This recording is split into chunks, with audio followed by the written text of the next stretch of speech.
Começamos mais uma semana do nosso estudo. Como vocês sabem, essa semana que se passou, a gente estava no projeto da Igreja Comunidade Amor e Graça da Casa de Fé, chamado Casa de Fé, né? E a gente estava na casa da Fernanda, do Dreyfo, né? E qual é a ideia desse projeto? É levar um pouco de Cristo, um pouco da palavra do Senhor, para aqueles que não conhecem, ainda não conhecem o Senhor, ou aqueles que conhecem estão afastados, ou então aqueles que só querem abrir as portas para poder receber um pouco mais, né, do Senhor. Então nós fomos agraciados e tivemos essa oportunidade, né? Eles abriram a porta da casa deles, né? Foi um ato muito bom, né? E nos sentimos assim privilegiados de fazer parte desse projeto. E então assim, cada semana a gente foi falando sobre um tema, né? Então a gente falou sobre Cristo, a gente falou sobre salvação, a gente falou sobre o caminho, sobre o pecado. E na última reunião, né, o tema foi atitude radical, né, que foi a questão da aceitação, né, de Jesus na vida, né, nas nossas vidas. E aí nessa semana eu levei uma palavra falando sobre jornada cristã, né? E eu quero eu queria continuar esse tema, e eu vou pegar esse tema novamente, mas eu vou passar de uma forma diferente, né? Com uma finalidade diferente, né? Então hoje o tema da palavra vai ser pedras no caminho, né? Então a gente falou muito sobre Bíblia, sobre jornada cristã, né? E aí o que seria essa jornada cristã? Essa jornada cristã é o caminho, né, espiritual que uma pessoa percorre, né, a partir do momento que ela aceita a Jesus Cristo. Então é uma caminhada de fé, é uma caminhada de transformação, de crescimento, né, contínuo. E durante esse crescimento, durante essa jornada, essa jornada ela vai ser marcada por desafios, né, sobre aprendizados, né, experiências com Deus. Então, todo cristão, você vai ver que na Bíblia, todo cristão ele vai passar por essa jornada, né? A gente tem inúmeros personagens na Bíblia, e você vai ver que todos eles, em algum momento da vida deles, eles vão passar por essa jornada. E essa jornada ela é dividida em 3 fases, né? A gente tem o início da jornada cristã, que é o momento em que o Senhor inicia algo na vida dessas pessoas, né? Muitas vezes é marcada por um momento de empolgação, é um momento de reencontro, é um momento de renascimento. Então, você tem aquela coisa do primeiro amor, você tem aquela coisa do fervor, né? Da sua fé, da sua convicção. E esse momento ele é fundamental, porque é a partir daí que você vai tomar conhecimento das promessas que o Senhor tem na sua vida. E são essas promessas que ainda não foram cumpridas na sua vida, mas que já estão lá, que vão te dar a força para você trilhar todo o caminho até o final. E a gente vai discutir um pouco sobre isso. Você tem o segundo momento, que é o momento da travessia, né, que é o momento mais longo dessa jornada, mas é aí que as coisas que realmente acontecem, né, as provações, as tentações, os testes, né, geralmente é o momento mais difícil, né? Tanto que a gente tem aquele velho ditado, né, fulano ficou no meio do caminho. O que é ficar no meio do caminho, né? A pessoa estava nessa trajetória e por alguma razão ela ficou no meio do caminho. Ninguém fala, não, fulano ficou no início do caminho ou no final do caminho. Não, o ditado é no meio do caminho. Então isso prova que realmente a travessia é o momento mais delicado, é o momento mais instável, é um momento de altos e baixos, e é um momento onde a gente vai ver, é um momento que a gente mais se aproxima de Deus, mas também é o momento mais perigoso, porque é onde a sua fé é testada, é onde a sua convicção é testada, e infelizmente muitos ficam pelo caminho. E a gente tem o fim da jornada, que é um momento onde nós estamos mais maduros, mais preparados espiritualmente, é um momento onde a gente cumpre o nosso propósito, né? Às vezes até mais de um propósito nas nossas vidas. É um momento onde a gente já está preparando a geração seguinte, a gente está passando o bastão para a geração seguinte. Então essa já é uma fase de maturidade, né? E, como eu falei, né, hoje a gente vai falar sobre pedras no caminho. Então, como é no caminho, se subentende que falaremos sobre a travessia. E, como eu disse, é o momento mais longo e delicado da jornada cristã, onde nós somos testados e provados, né, durante essa jornada.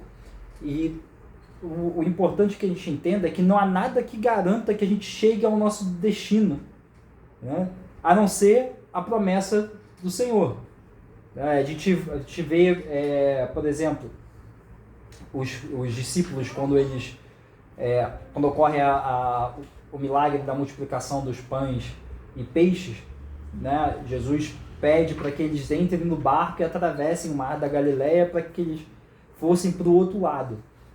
E durante essa trajetória, essa travessia marítima, no caso, né, os discípulos estão no barco, Jesus não está no barco, né, os discípulos estão, e no meio da travessia tem o quê? Uma tempestade. E eles acham que vão morrer, né? Acabou, né? E o que garantia a eles que aquele ali não seria o fim da vida deles, que não seria o fim da história deles? Porque o Senhor, porque Jesus Cristo, quando deu a eles a ordem, ele falou, vá para o outro lado, pegue o barco e vá para o outro lado. Ele não falou, pegue o barco, vá até o meio e afunda lá, fica a deriva lá. Não, ele falou, vá para o outro lado. Então ali já era uma promessa do Senhor, você vai chegar do outro lado. Então não importa se o mar está revolto, não importa o tamanho da tempestade. Ele falou, vá para o outro lado, então é para você ir para o outro lado. E a gente tem inúmeras promessas como essa nas nossas vidas, né? E muitas vezes a gente não percebe. E a gente acha que quando a gente enfrenta uma dificuldade ou outra, aquela ali é o nosso fim, né? Mas a gente esquece das promessas. Uma delas é o quê? Que nós seremos mais do que vencedores. Então, quando a gente enfrenta uma dificuldade, uma batalha, a gente acha que a gente vai sucumbir. Mas o Senhor já disse que nós seremos mais do que vencedores em Cristo Jesus. Então, se estamos em Cristo Jesus, não precisamos, né, estar tão abalados quando enfrentamos essas dificuldades. Mas nós reconhecemos que é difícil, nesses momentos, né, que nós somos testados, ter essa fé, essa visão, né, dessas promessas. Então, como eu falei, né, a palavra do Senhor ela vai nos dar, né, vai nos entregar diversas promessas. Aí temos promessas de provisão, de proteção, de salvação, de perdão, né? Mas hoje nós ficaremos aqui com as promessas de esperança, porque afinal de contas estamos falando de travessia, nós queremos chegar até o final desse caminho, né? Mas como o tema aqui fala, teremos pedras no caminho, teremos momentos em que enfrentaremos algumas coisas, né, montanhas e vales, e durante esse trajeto teremos algumas pedras que, se a gente não prestar atenção, a gente acaba tropeçando nelas, né? E em Jeremias 29:11 diz, porque eu bem sei os planos que tenho para vós, diz o Senhor, planos de paz e não de mal, para vos dar um futuro e uma esperança. Então, muitas vezes a gente começa essa jornada, né, essa jornada cristã, e a gente não sabe para que direção nós estamos sendo levados, né? E a gente pode ver isso, por exemplo, com a história de Abraão, né? Quando o Senhor fala, levanta, sai dessa tua terra e da tua parentela e vá para uma terra que eu ainda hei de mostrar a ti. Então, ele sai dali sem saber para onde vai, e muitas vezes isso acontece conosco. Quando a gente inicia a nossa jornada cristã, a gente não sabe aonde ela vai dar.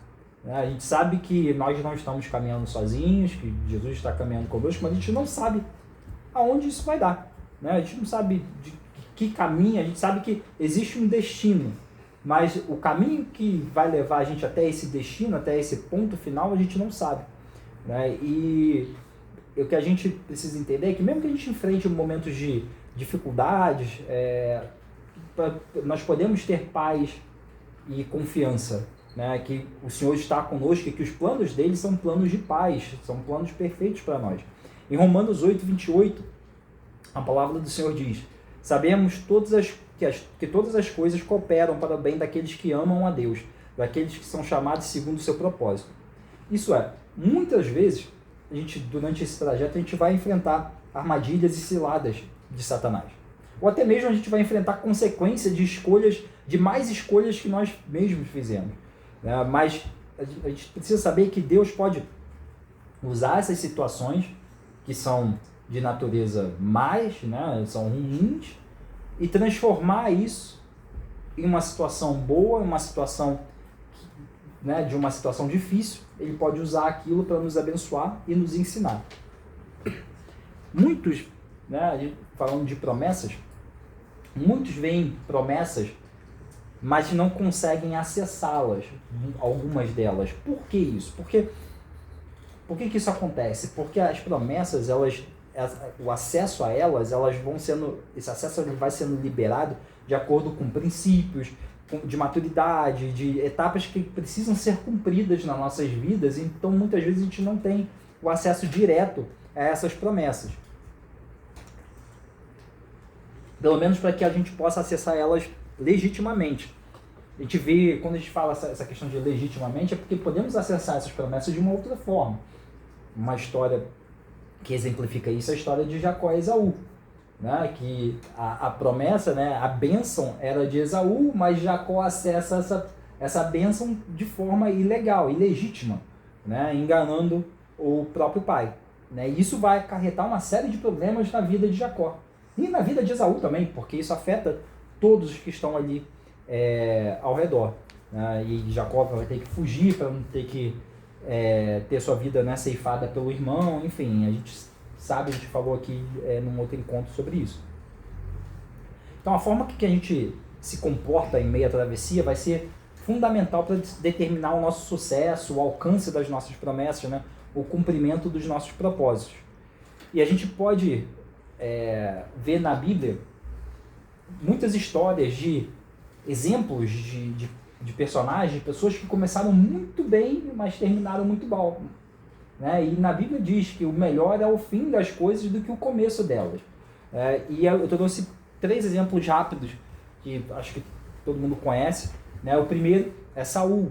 Né? É um rei que começou muito bem, mas terminou muito mal. Ele foi escolhido por Deus, ele foi ungido como o primeiro rei de Israel. Né? Mas qual foi o problema? Ele se tornou orgulhoso, ele desobedeceu a Deus, né? E tentou justificar o pecado dele. E como resultado, o Espírito do Senhor se retira dele, né? E ele termina a vida em desespero até a sua morte. Outro exemplo de uma pessoa que começou muito bem e terminou mal, Sansão. Né? Sansão, ele foi separado desde o nascimento dele para ser um juiz e libertar o povo de Israel. Né? Mas se envolveu com mulheres estrangeiras, né? E o que afastou ele, né, de Deus. E aí o que acontece? Né? Ele perde a força, né? Ele é preso, humilhado pelos seus inimigos, né? Como a gente conhece na história. E o último exemplo que eu quero trazer é nada mais, nada menos que Judas. Né? Judas, ele é o discípulo que traiu Jesus. Então, ele foi escolhido por Jesus para ser um dos 12. Né? Dentre uma multidão gigantesca, né? De possibilidades ali, de pessoas que poderiam ser, porque Jesus teve os 12 apóstolos, os 12 discípulos, mas ele tinha muitos seguidores. Então, dentro daqueles seguidores todos, Jesus ainda escolheu Judas. Então, Judas, ele foi um dos escolhidos. Então, ele começou muito bem a jornada dele. Né? Mas, durante a travessia, o que acontece? Ele ama o dinheiro, né? Mais do que a verdade, mais do que o Senhor que estava ali do lado dele, né? E acaba traindo Jesus por meras 30 moedas de prata. E o que acontece? Né? Judas vê o que ele fez, né? Cai em si, né? Se torna dominado pela culpa que ele sentia e acaba tirando a própria vida. Então, o mais importante não é a forma que a gente começa, né? Mas a forma com que a gente vai fazer a travessia e a forma com que a gente guarda a nossa fé até o final. E aí eu vou entrar nas pedras no caminho, né? Porque é muito fácil falar, mas às vezes, assim, eu vou trazer exemplos muito simples, né? De coisas que você vai falar, mas isso aí eu já sabia. Mas são coisas que você vai ver que se a gente não abrir o olho, a gente cai em todas elas, diariamente. Né? E eu vou separar essa mensagem em duas, porque senão ela vai ficar muito grande. Hoje eu vou trazer 3 pedras que podem nos afetar. E a primeira delas é o orgulho. Em Provérbios 16, 18 diz, né, que o orgulho precede a destruição e o espírito altivo precede a queda.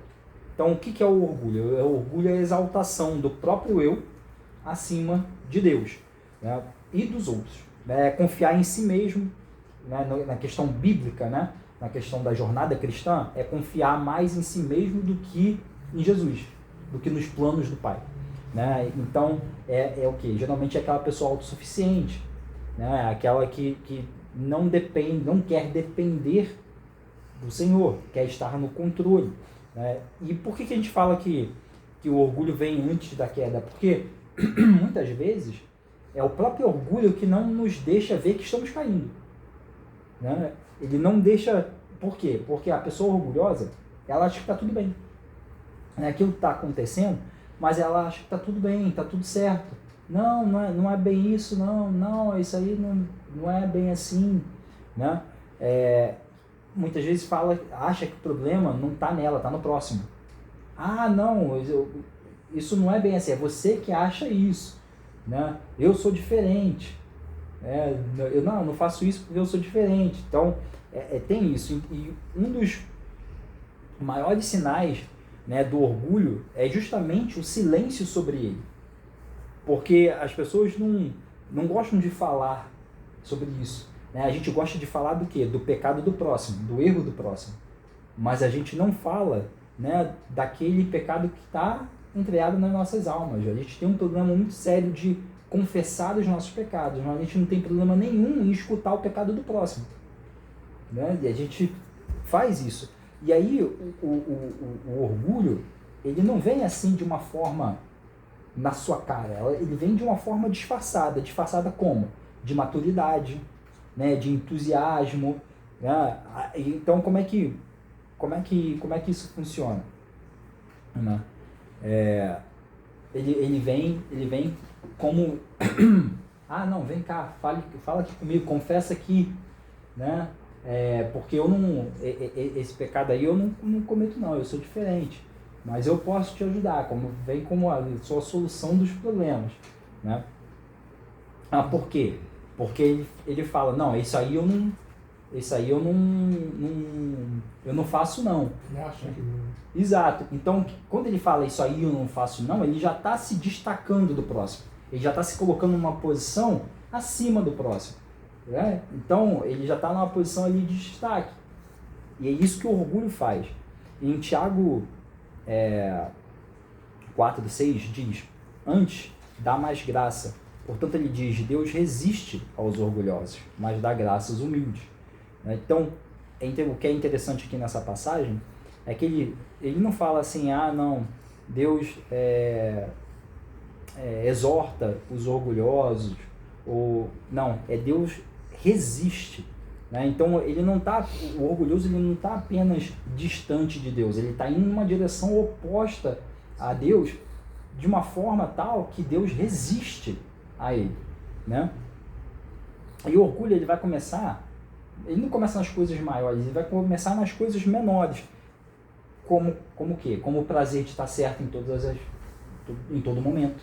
Né? Em todo momento você precisa estar certo, ou então o desejo de ser o centro das atenções. Né? Isso tudo começa numa sementinha muito pequena e que ela vai crescendo, né? Vai crescendo, e começa às vezes em casa, aí passa para o trabalho ou para a escola, aí atinge a igreja, né? E você está sempre ali, precisando estar numa posição de destaque, né? Ou então, né, numa discussão, numa conversa, você precisa a sua palavra precisa ser sempre a última, porque você precisa sempre estar certo, né? Rebate tudo que é dito, né? Então, ele começa dessa forma. E aí, né, servir a Deus para o orgulhoso se torna um palanque, não um ato de entrega, é um ato de promoção. Né? Ele está ali, né, para ser visto. Né? E o momento de adoração se torna também a questão de autopromoção, de merecimento. Né? Eu mereço. né? Eu tenho isso aqui porque eu mereço. Ou quando ora para o Senhor, fala, Senhor, porque a gente sabe que Deus sabe de todas as nossas necessidades muito antes de nós mesmos sabemos, né, que precisamos de algo. Mas quando a gente senta, o orgulhoso, né, senta para pedir algo, para orar por algo, ele fala, Senhor, eu mereço aquela promoção no trabalho, eu mereço aquela casa, eu mereço porque eu fiz isso, então eu mereço, né? E é engraçado isso, porque a palavra diz que, né, que a nossa justiça, né, nossas obras, a nossa justiça serve como um trapo, né, de imundícia. Então nós somos bem pequenos. E o que o orgulhoso, né, como eu falei, resiste, né, então ele está distante do Senhor. Então, quando a gente está próximo dele, a gente vê o quão dependente nós somos. E isso é algo que o orgulhoso não consegue enxergar, né? Quando entendemos, né, o que foi feito na cruz, a gente não deseja ser grande frente a um Deus que se fez tão pequeno, né? Isso o orgulhoso ele tem essa dificuldade de enxergar. Ele quer ser grande, mas o nosso Deus se fez pequeno na cruz. E essa é a mensagem, né? Tanto que a gente tem naquele louvor, né, que ele cresça e eu diminua. Então, essa é a ideia. Nós precisamos nos diminuir cada vez mais. E isso é algo que o orgulhoso ele não consegue fazer. E na Bíblia a gente tem inúmeros exemplos desse, né? O mais famoso e assim, o mais marcante deles foi Lúcifer, né? Lúcifer era um anjo que estava ali no jardim do Éden, né? Estava ali para guardar o jardim, mas qual foi o problema de Lúcifer? Que ele quis ser igual a Deus, né? E foi lançado do céu. A gente tem o faraó. Porque ele também era um anjo, né? Sim. A gente tem o faraó que quis enfrentar Deus e teve o exército todo destruído no Mar Vermelho. Enfim, a gente tem vários exemplos. Tem o personagem que Pedro adora, que é o rei Nabucodonosor. Isso aí. E que ele se orgulhava do poder que ele tinha, né? E só depois ele veio, né, depois de ter sido humilhado, só depois disso ele reconheceu o poder de Deus, ele reconheceu que Deus é soberano. Mas enquanto ele não tinha passado por essa experiência, ele tinha essa questão do orgulho, do poder dele. E agora eu quero passar para a segunda pedra, que é a pedra da intriga, da fofoca. Em Provérbios 18:21 diz: a morte e a vida estão no poder da língua, e aqueles que a amam comerão do seu fruto. Né? O que é fofoca? O que é fofoca, Pedro? Fofoca é quando alguma coisa mal acontece com um amigo ou alguém, né? Ou nem mal aconteça, tipo, ele foi zoado e você vai lá e contar por uma outra pessoa, um amigo. Fofoca, o que é fofoca? Fofoca é falar da vida dos outros sem necessidade, né? Especialmente de forma negativa, né? É espalhar boato, é criar intriga, né? E o interessante é que esse é nós cristãos temos muita dificuldade com isso, né? Porque a gente sabe, né, do poder, que é a fala, as palavras, poder que isso tem, mas a gente acha que a fofoca é um pecado inofensivo, né?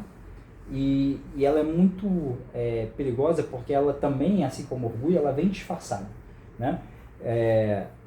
A curiosidade, ela vem disfarçada de quê? Não é curiosidade, é preocupação. Eu não quero saber da sua vida, eu estou preocupado com você, então vem cá e me conta, né? Eu não quero... a malícia, ela vem disfarçada de quem? De intercessão. Vem cá, você está precisando de oração? Vem cá, mas conta, por que você está precisando de oração?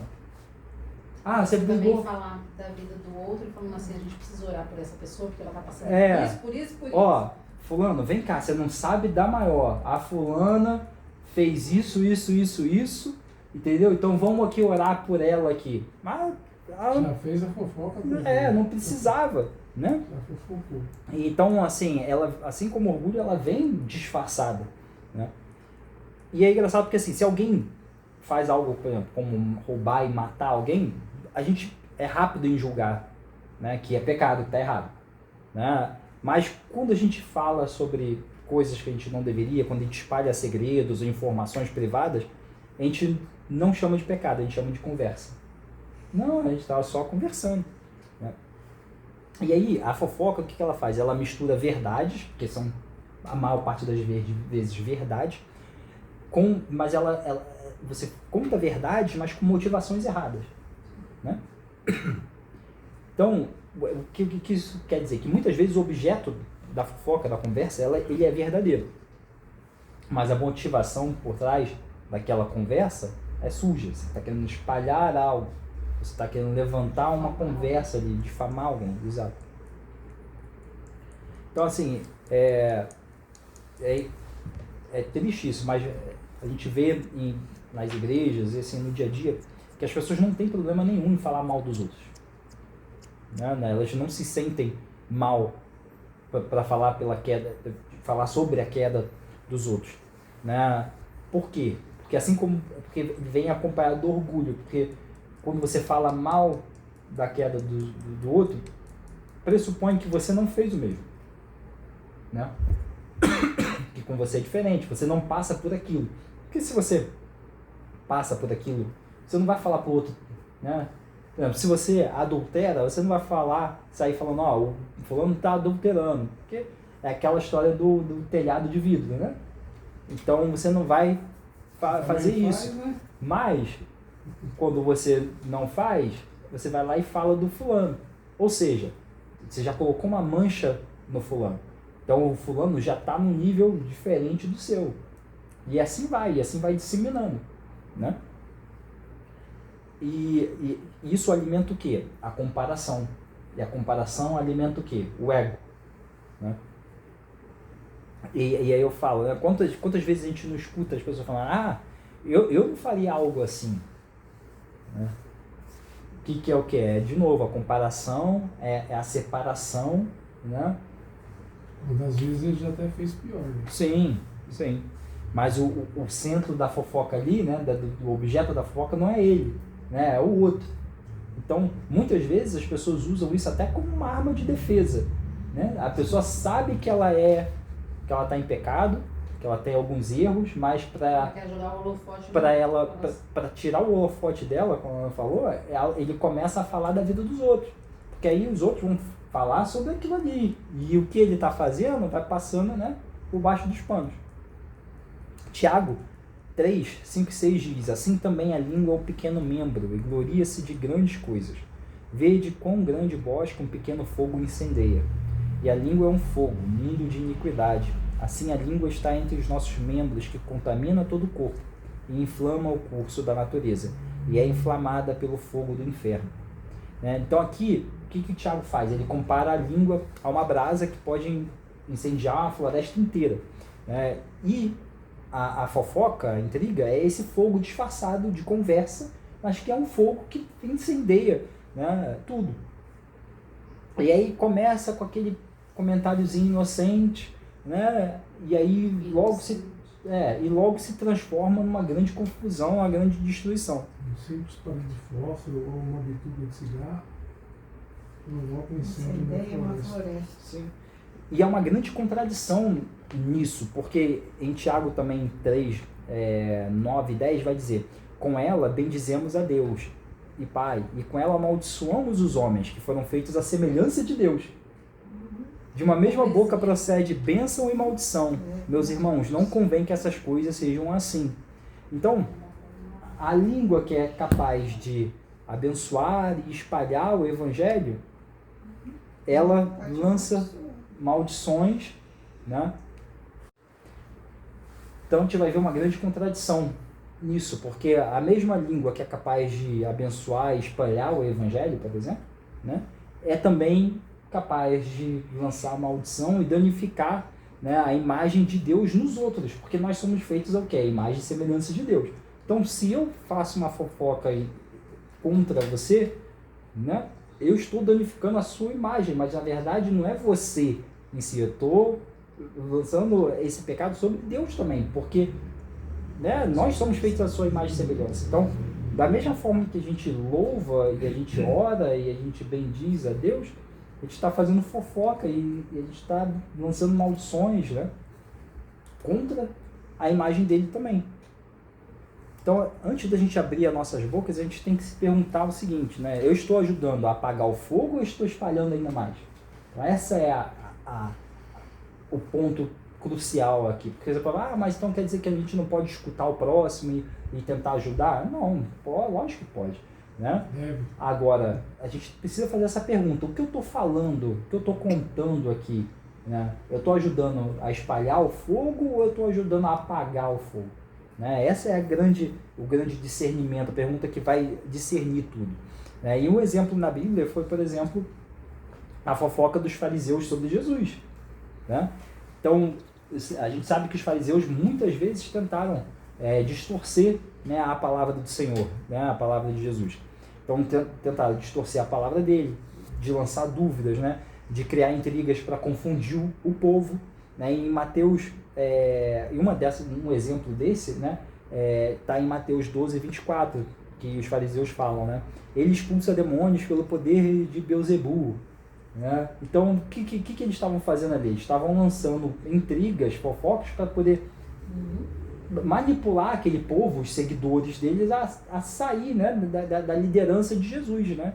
Então, jogando, né, cada vez mais sombra sobre aquilo que Jesus estava fazendo.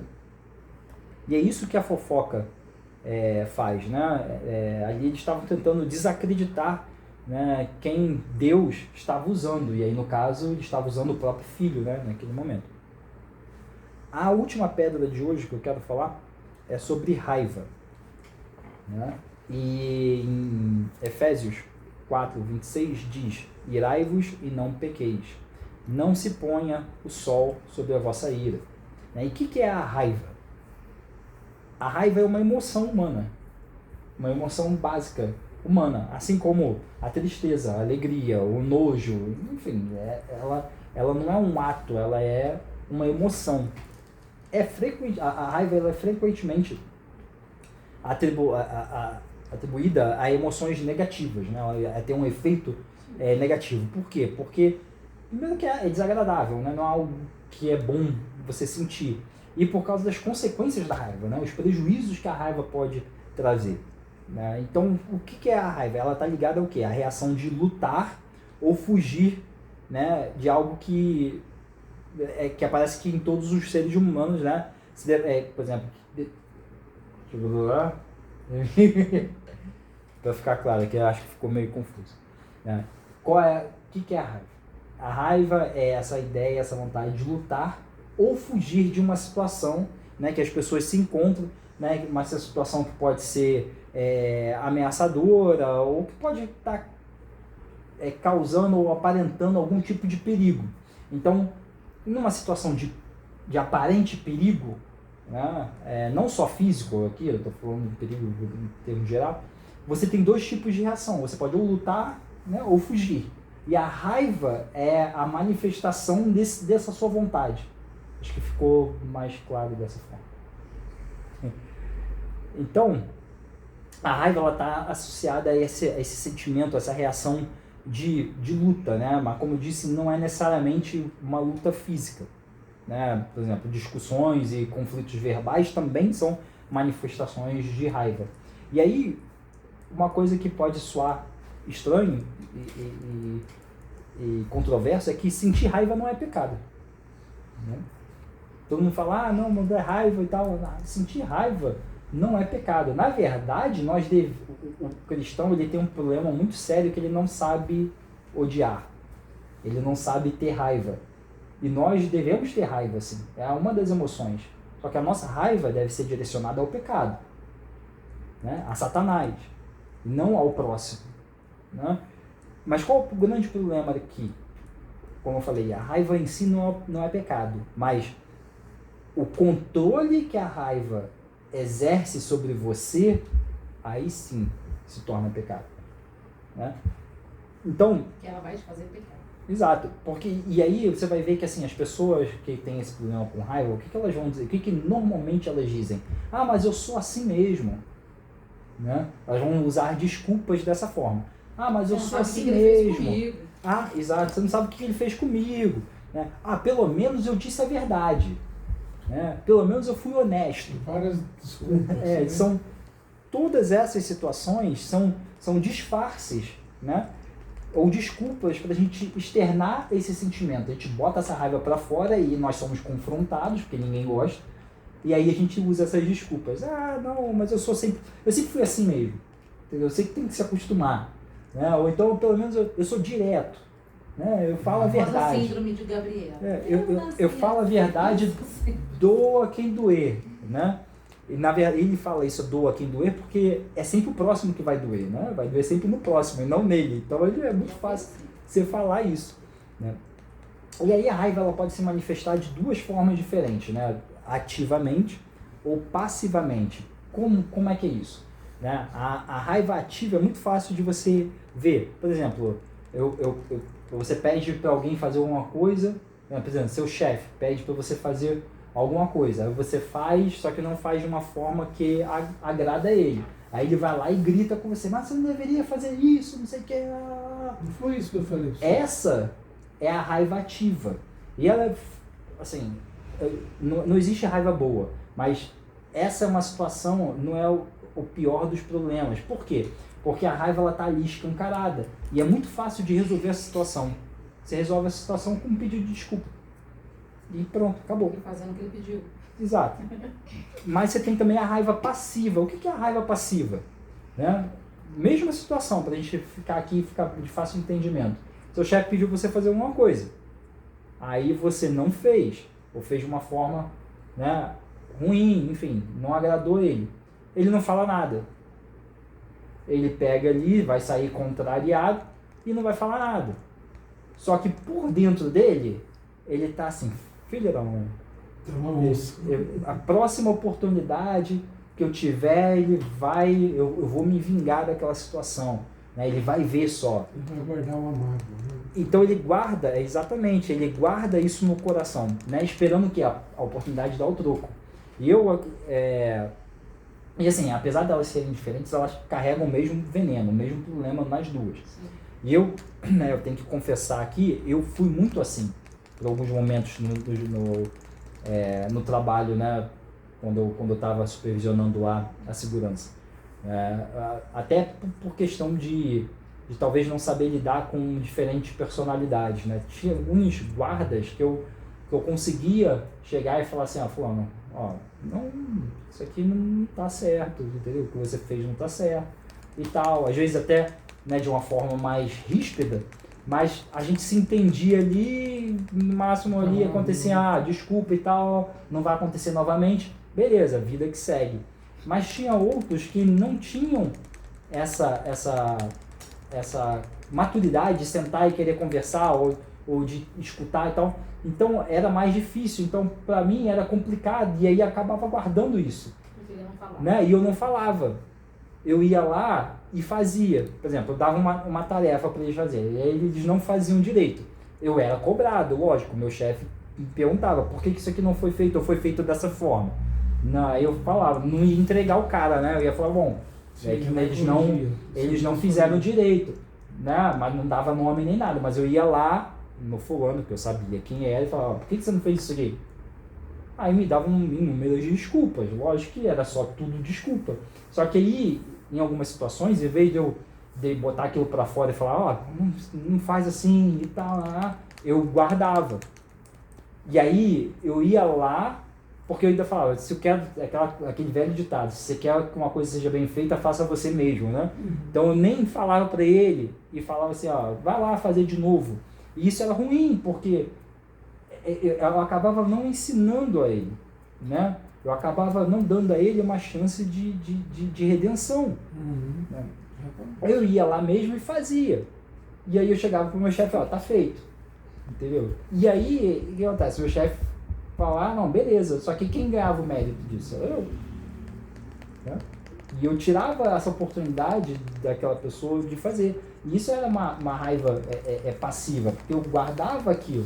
E em alguns momentos eu falava, tipo, por exemplo, eles vinham pra mim, aquela pessoa que não cumpria, né, com os deveres, aí eles vinham pra mim e falavam assim, tem como eu folgar uma folga extra essa semana? Eu tenho como eu trocar o meu horário? Aí eu, não tenho, não facilitava, né? Porque essa questão da raiva passiva, né? Não, eu guardei, porque eu sei que ele vai depender de mim. Em um momento ele vai vir pra mim e vai falar, e assim, eu confesso, eu errava nesse sentido, né? Então, a raiva... Ser chefe não é fácil. Não é fácil. A raiva, ele é um sentimento que ele está ligado... Não é fácil.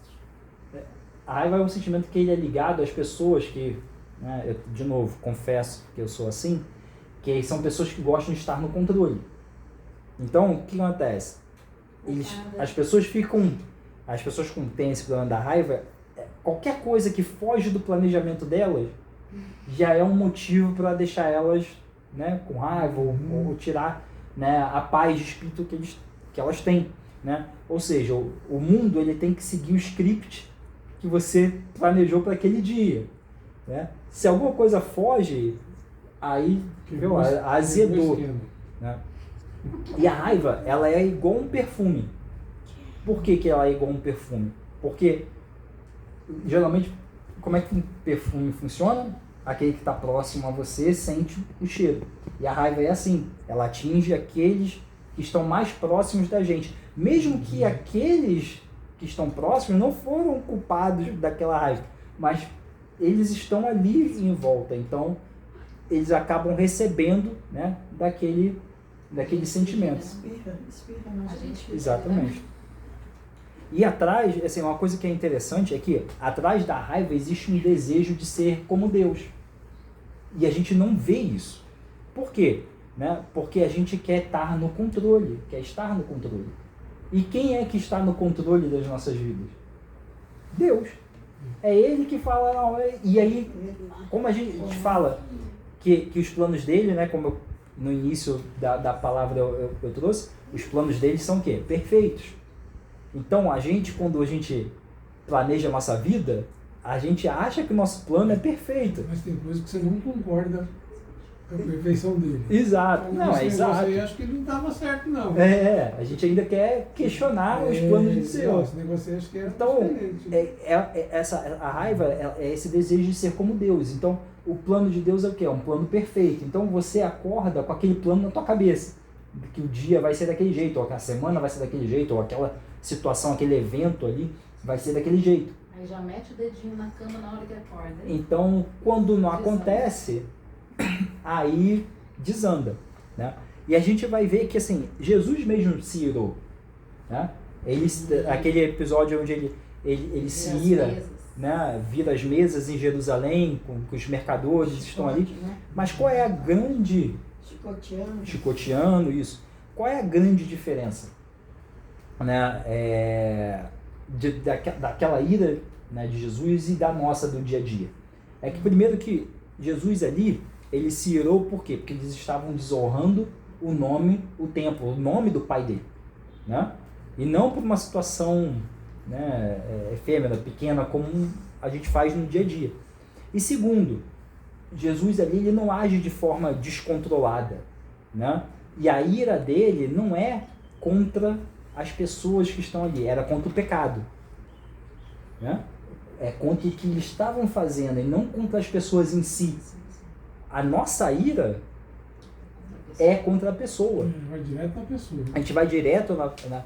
Por quê? Porque a gente tem o nosso orgulho, o nosso ego ferido. Então, não, você não cumpriu as minhas expectativas, ou então você fez algo que não me agradou, então você vai sentir na pele. Ainda bem, as pessoas me falam isso, você vai sentir na pele, né? Pisou no calcanhar.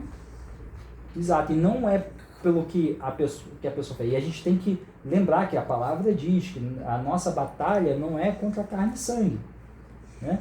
E quem pratica esse pecado da ira, da raiva, ele tem dificuldade de enxergar isso. Porque tudo vira muito pessoal, né?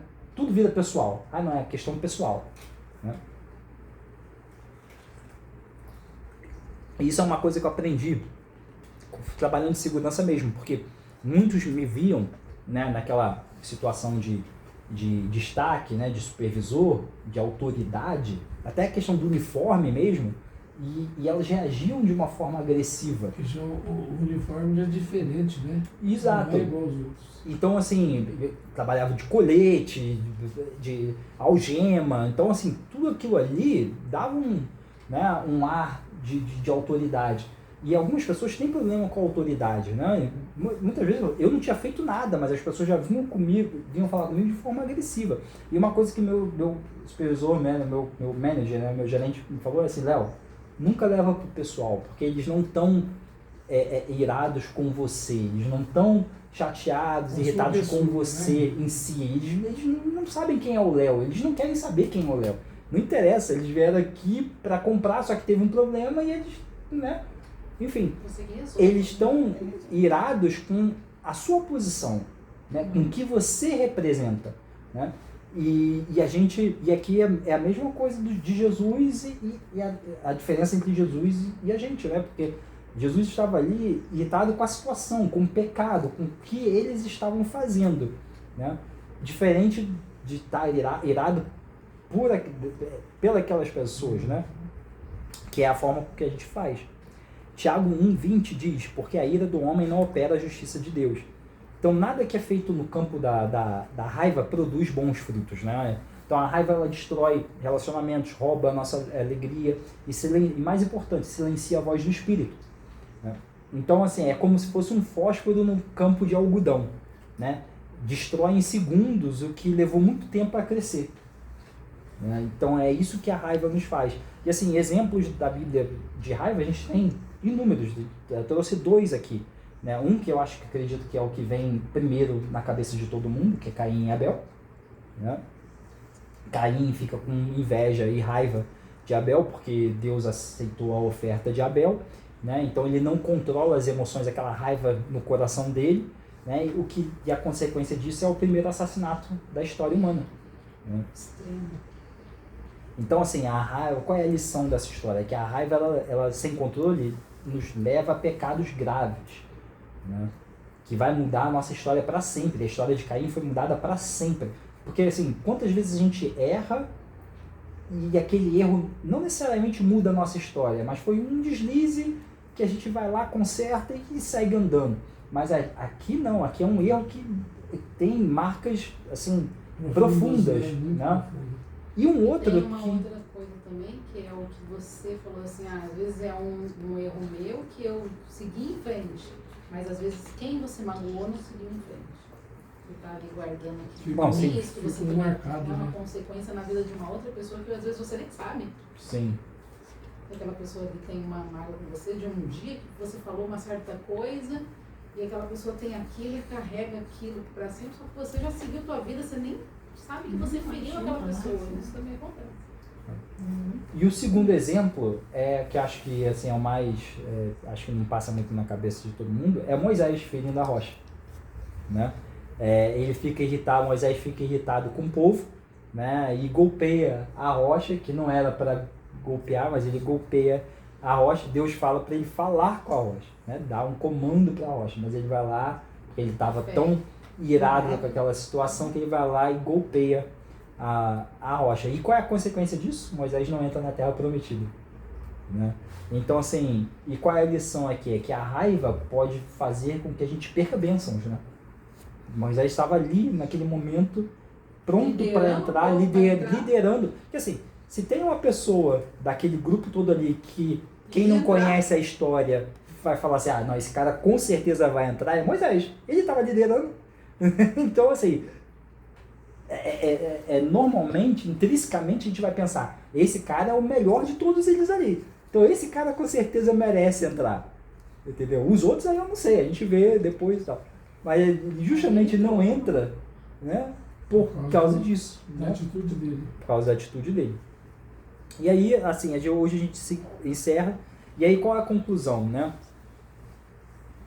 É que a gente precisa entender que as pedras no nosso caminho, elas vão acontecer, né? A gente não tem controle sobre isso, né? Se não acontecer conosco, né? Se elas não estiverem no nosso caminho, ela vai estar no caminho das pessoas ao nosso redor. E a gente pode acabar sofrendo as consequências do tropeço do próximo, né? Então, que a gente possa transformar essas pedras em testemunho na nossa história, né? Que essas pedras, elas não são o fim do nosso caminho, né? Elas são marcos na nossa trajetória.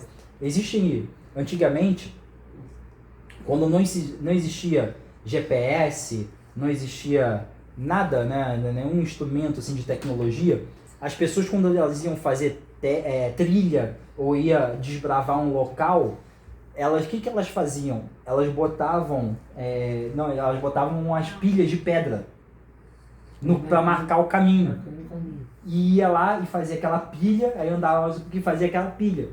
Então, que essas pedras, né, como eu falei, elas não sejam o fim do nosso caminho, que elas sejam apenas marcos da nossa vitória. Olha, eu tive que enfrentar essa situação, enfrentar essa pedra, mas ela ficou para trás. Hoje eu não tropeço mais nela, ela ficou como um marco para mim, como mais um degrau. E aí, Romanos 8:28 vai dizer, né, novamente, todas as coisas cooperam para o bem daqueles que amam a Deus. Então, a gente tem que entender que nós cristãos, a gente não anda sozinho, né? A gente precisa entender que Jesus está sempre conosco, sempre nos guiando, sempre nos capacitando, sempre nos sustentando, né? Não só Ele, mas o Espírito Santo habita em nós, então esse Espírito Santo vai nos capacitar, vai nos direcionar, né? Vai nos fortalecer, né? No momento necessário. E a terceira perna aqui é a graça do Senhor, né? Então toda vez que a gente cai, toda vez que a gente passa por uma pedra dessa e acaba deslizando, tropeçando, a graça do Senhor nos levanta novamente e nos dá força para que a gente consiga continuar andando, né? Como a palavra diz, né? A tua graça me basta, né? Então, sabendo que Ele está conosco, sabendo que o Espírito Santo habita em nós e sabendo que a graça do Senhor estará conosco todos os dias, nós não precisamos mais temer por essas pedras, tá? E é assim que eu oro, para que a gente não tropece, a gente possa ter uma caminhada que seja desafiadora, porém que possa ser algo que nos faça confiar. Nos faça, não, a palavra seria nos entusiasme cada vez mais a estar buscando, a estar caminhando, a estar dando um passo de cada vez, né? Muitas vezes pode parecer uma jornada lenta, muitas vezes pode parecer uma jornada por um caminho que a gente não estava esperando, mas que a gente possa concluir esse caminho, né? E no final dele que a gente possa estar com o nosso Senhor. Amém? Amém.